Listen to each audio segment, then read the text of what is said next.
Bismillahirrahmanirrahim. Assalamualaikum warahmatullahi wabarakatuh. Alhamdulillah, sahabat kalian yang berbahagia. Alhamdulillah pada kesempatan ini Waalaikumsalam warahmatullahi wabarakatuh. saya coba untuk melakukan apa istilahnya ini ya. Ya, diskusi online gitu ya. Untuk memberikan warna. Dan kali ini saya undang Ustadz Maskur Suyuti.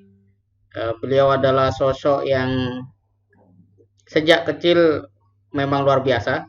Ya, surat-suratannya itu bukan dengan teman sebaya, tapi dengan Jenderal Revolusi itu dahsyat sekali dengan eh, Nasution ya, Aha Nasution. Dan mungkin nanti beliau bisa sedikit kisahkan itu sehingga nanti ada adik-adik milenial kita itu juga punya semangat ya, terinspirasi. Oh ya, kenapa enggak saya suratin misalnya presiden gitu ya, saya suratin misalnya tokoh-tokoh yang memang penting bagi perjalanan bangsa kita ke depan.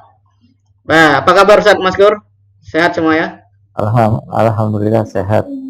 Ya, ini mungkin sebelum kita masuk ke diskusi bisa diceritakan Ustaz, apa dulu yang mendorong antum menulis surat kepada orang yang begitu besar sehingga sampai hari ini pun menjadi sosok yang berjiwa besar dan melahirkan kader-kader yang memiliki militansi besar di dalam kiprah melalui dakwah dan tarbiyah ini. Silakan Ustaz Maskur. Baik, alhamdulillah menjumpai sahabat semua ya, para pemirsa, khususnya ya teman-teman pemuda ya.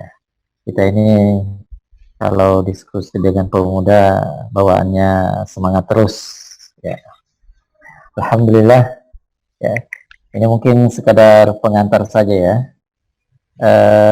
Jadi memang kalau diminta untuk cerita tentang masa kecil dulu ya, sejak usia SD memang salah satu rutinitas yang sering saya lakukan itu ke kantor pos. Ngapain itu, Jadi Ustaz? mungkin agak unik ya. Selain ke sekolah, salah satu tempat yang paling sering saya datangi itu kantor pos ya. Kalau ditanya ngapain ya, saya waktu itu usia kelas 2, kelas 3 sampai ya mungkin sampai tamat itu saya kebagian tugas ngantar surat. Surat dari siapa? Ya surat dari yang ditulis oleh kakak-kakak. Ya, kebetulan saya waktu itu anak bungsu, 7 bersaudara. Jadi tukang pos keluarga gitu saja. Ya, saya tukang pos keluarga. Iya, ya.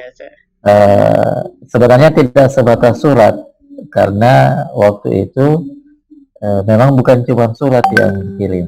Kadang ngirim teka-teki silang. Waktu itu nulisnya di kartu pos. Ya.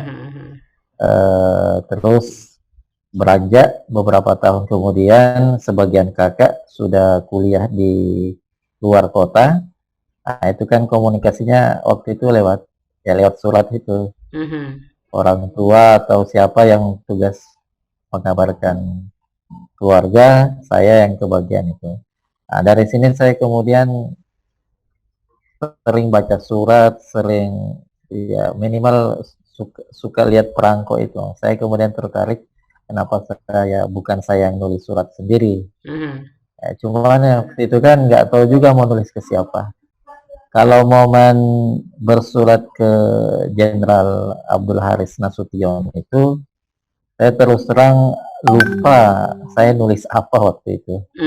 Ya, cuman yang bikin kaget karena ya, balasannya ada ya, dan langsung direspon. Ya, apa itu isinya? Juga membuktikan balasannya itu, isi surat itu tertulis singkat. Ya, selain mengabarkan bahwa beliau berdua dengan istri masih sehat, juga kemudian mengabarkan bahwa ada buku, dan sepertinya ada buku yang saya tanyakan waktu itu, karena dia mengatakan Jenderal Nasution mengatakan bahwa buku yang saya maksud itu seharusnya ada di toko buku Gunung Agung di Makassar. Saya sih belum kebayang toko buku waktu itu. Kalau saya merujuk ke balasan itu berarti waktu itu saya lagi nanya buku. Ya. Selain itu diselipi dua foto.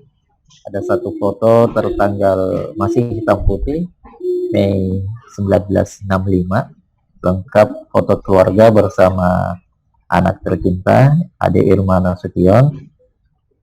Suryani Nasution, dan yang kedua foto tahun 88, ya. Tinggal berdua beliau itu sudah apa makna foto itu bagi Ustaz?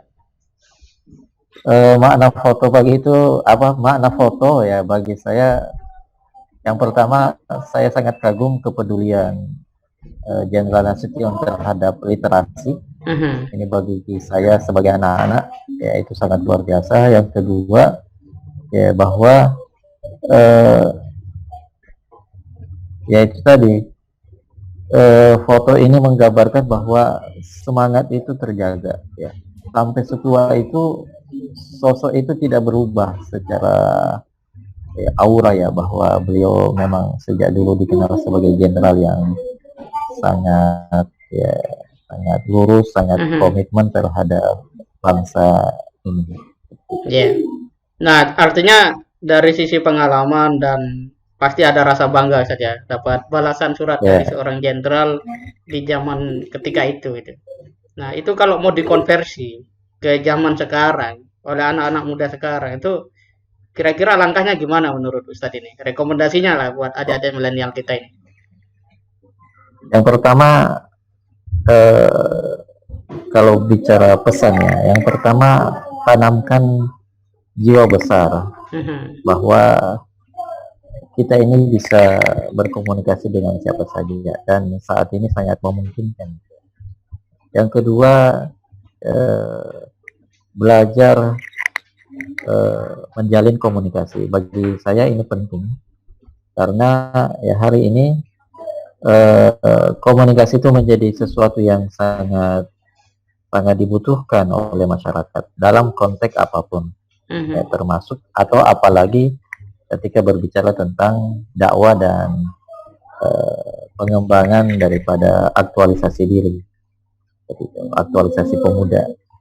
Dan yang ketiga, untuk konteks hari ini ya sebenarnya ya bisa dibilang semakin mudah karena ya kalau dulu untuk bercakap atau untuk bersurat itu memang harus mengirim surat.